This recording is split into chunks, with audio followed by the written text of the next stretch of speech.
Le temps qu'on use à oublier, car aimer c'est user le temps contre lui-même.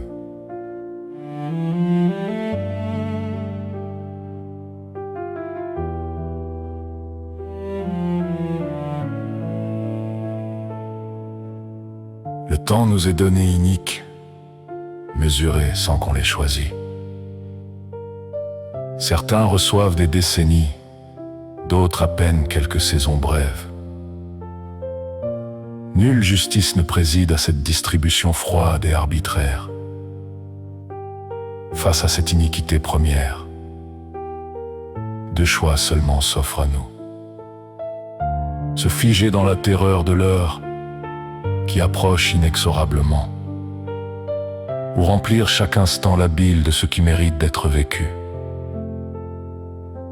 Car le temps est labile, insaisissable, fluide, jamais vraiment fixé.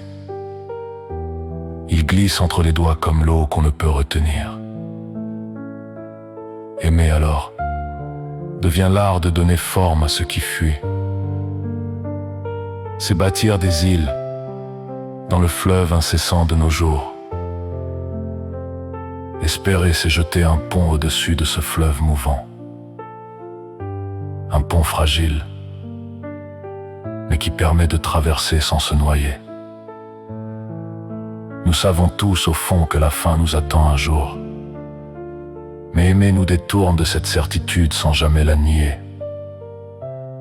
Ce n'est pas fuir la mort, c'est choisir de vivre malgré elle. De remplir le temps inique d'une densité que rien ne mesure. Chaque étreinte devient alors un acte de résistance face au néant. Chaque promesse tenue une victoire minuscule contre l'oubli qui vient.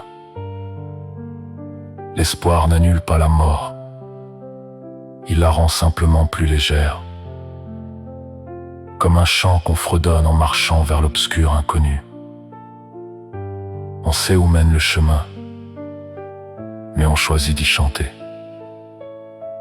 Car vivre sans aimer serait qu'accepter l'iniquité sans jamais la défier. Ce serait laisser le temps labile filer sans y graver son passage.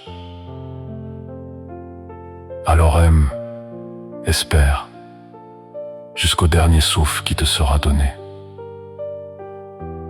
Non, pour vaincre la mort, nul ne peut prétendre y arriver. Mais pour que le temps qu'on t'a donné n'ait pas été vain.